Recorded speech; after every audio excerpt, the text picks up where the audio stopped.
வணக்கம், welcome to Kovai cookery. இன்றைக்கி நம்ம பன்னீர் பட்டர் மசாலா பார்க்கலாம். அதுக்கு 2 வெங்காயம் துரிச்சு வச்சுருக்கிறேன், 3 தக்காளி எடுத்து வச்சுருக்கிறேன், முந்திரி பருப்பு ஒரு 15 முந்திரி பருப்பு, ஒரு 2 ஸ்பூன் கசகசாவை ஊற வச்சுருக்கிறேன். இப்போ தக்காளி பழத்தை வேக வச்சுக்கலாம். தோல் உரிகிற அளவுக்கு வேக வச்சா போதும். இப்போ வெந்துருச்சு. நம்ம அதை தோலை உரிச்சிட்டு மிக்சியில் அரைச்சிக்கலாம். தக்காளி இந்த மாதிரி தோல் உரிச்சிட்டு மிக்சியில் அரைச்சிட்டு, அதே மாதிரி வெங்காயத்தை பச்சையாகவே வெட்டி மிக்சியில் அரைச்சிக்கலாம். அதுக்கப்புறம் முந்திரி பருப்பு கசகசா ஊற வச்சோம்ல, அதையும் அரைச்சி வச்சுக்கலாம். இப்போ கடாய் வச்சு அதில் பட்டர் போட்டுக்கலாம். பட்டர் மெல்ட் ஆனோடனே பட்டை, கிராம்பு, 2 ஏலக்காய், பிரியாணி இலை போட்டு வதக்கிக்கலாம். அடுத்தது அரைச்சி வச்சுருக்கிற வெங்காயத்தை இந்த பட்டரில் சேர்த்து நல்லா பச்சை வாசனை போகிற அளவுக்கு வதக்கிக்கலாம்.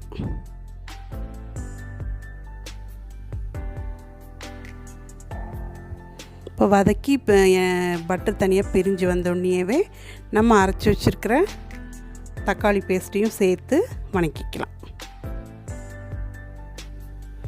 இப்போ தக்காளி பேஸ்ட்டையும் வெங்காயத்தையும் நல்லா வதக்கிட்டு இந்த மாதிரி நல்லா எண்ணெய் பிரிகிற மாதிரியே வதக்கிக்கோங்க. அதுக்கப்புறம் இஞ்சி பூண்டையும் சேர்த்து நல்லா வதக்கிக்கலாம். அளவாக போட்டால் போதும், 1 ஸ்பூன் அளவுக்கு இஞ்சி பூண்டு பேஸ்ட் இருந்தால் போதும். அடுத்தது காஷ்மீரி மிளகாத்தூள், கலர் வரும், காரமும் அளவாக இருக்கும், அதனால் அது ஒரு 1.5 ஸ்பூன் சேர்த்துருக்குறேன். கரம் மசாலா ஒரு 1/2 ஸ்பூன் சேர்த்து வதக்கலாம்.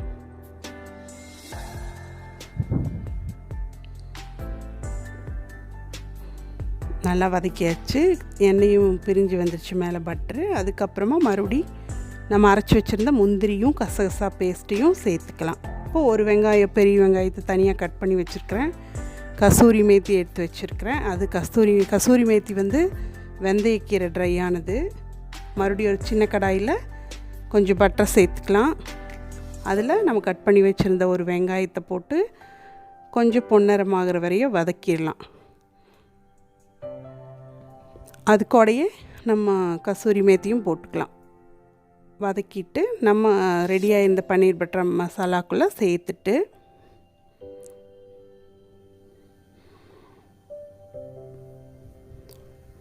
கொஞ்சம் கொதிச்ச உடனே மறுபடியும் நம்ம கட் பண்ணி வச்சுருக்கிற பன்னீரையும் சேர்த்துக்கலாம். கலக்கி விட்டுக்கோங்க. நம்ம கட் பண்ணி வச்சுருந்த பன்னீரையும் சேர்த்துக்கலாம்.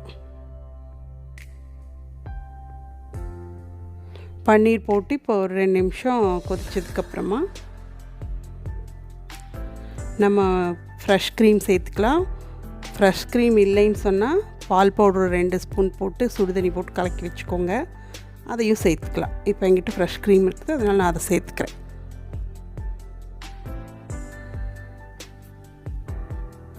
அவ்வளோதான். இறக்கி வைக்கும்போது தான் ஃப்ரெஷ் க்ரீம் சேர்த்தணும்.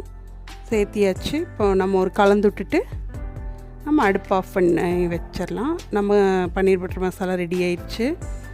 நீங்கள் இதே மாதிரி செஞ்சு பார்த்துட்டு எப்படி இருக்குதுன்னு கமெண்ட்ஸில் சொல்லுங்கள்.